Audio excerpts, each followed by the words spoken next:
আসসালামু আলাইকুম everyone, this life with Afia. তো আপনারা কেমন আছেন? আমরা তো ভালো আছি।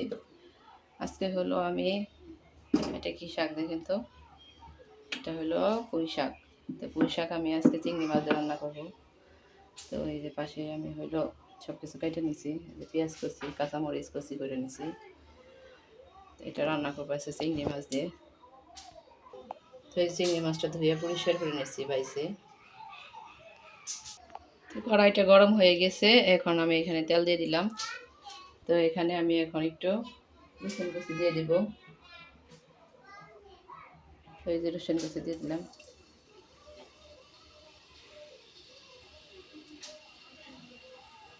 তো রসুন কুচি দিয়ে দিলাম একটুখানি সেটা করে।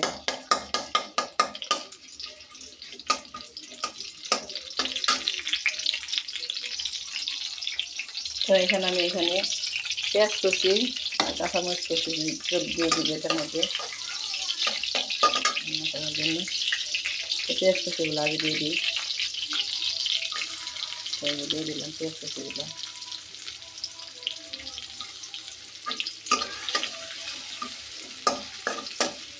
তো এই যে ভাজা ভাজা হয়ে গেছে, দেখতে পাচ্ছেন।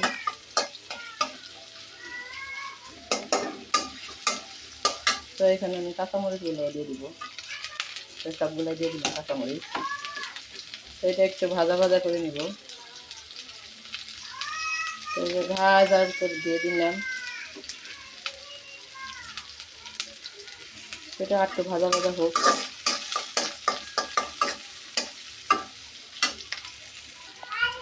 তো ভাজা ভাজাটা হয়ে গেছে, একটু আদা বাটা দিয়ে দিলাম আমি। আর এখানে এখন দিয়ে দিব হলো সবুজ পাখি, মরিচের পাখি একটা, ওইগুলো দিয়ে দিব। একটা পরিমাণ মতো একটু দিয়ে দিলাম।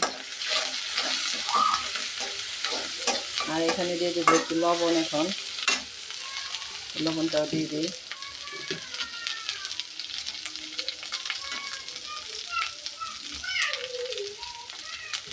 লবণটা দিয়ে দিলাম পরিমাণ মতো।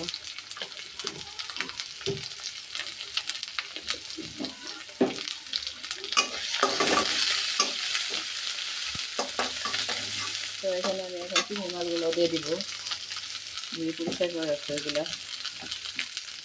চিংড়ি মাছগুলো দিয়ে দিই। বেশি বড়ও না, বেশি ছোটও না, মিডিয়াম সাইজের চিংড়ি মাছ।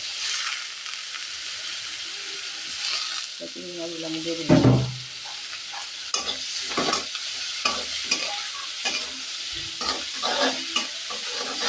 চিংড়ি মাছটা দেওয়ার সাথে সাথে লাল হয়ে গেছে, আর এমনি যাওয়ার সাথে সাথে লাল হয়ে গেছে। ওইটা একটু কষিয়ে নিই মাছটার সাথে মশলাটা। তো ওই যে মাছের সাথে চিংড়ি মাছটা কষানো হয়ে গেছে মশলার সাথে। মশলাটার সাথে চিংড়ি মাছ কষানো শেষ। তো এখানে শাক দিয়ে দিব। ওই শাকগুলো ধুয়ে রাখছি এখানে। অল্প অল্প করে আমি এগুলো এখানে দিয়ে দিব।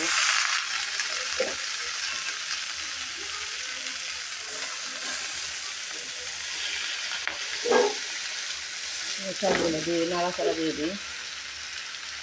তো আমি সব দিয়ে দিই শাক। তো সবগুলো শাক উঠিয়ে দিলাম অফ ক্যামেরায়। তো এগুলো সিদ্ধ হতে থাক, পাশেই থাকুন।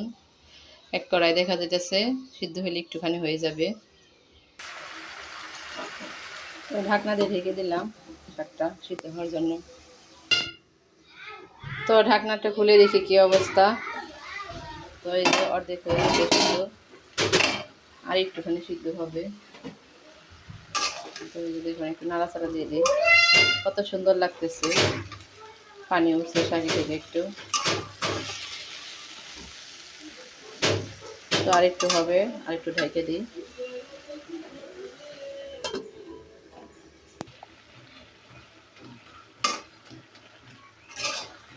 তো পুঁই শাকটা দেখুন শুকিয়ে অল্পখানি একটুখানি হয়ে গেছে। তো রান্নাটা কমপ্লিট হয়ে গেল। এটা আমি একটা পাত্রের মধ্যে বেড়ে নেব। তো আপনাদের আল্লাহ হাফেজ দিয়ে দিই। তো আমার রেসিপিটা কেমন লাগলো অবশ্যই কমেন্টে জানাবেন। বেশি বেশি লাইক করবেন, শেয়ার করবেন।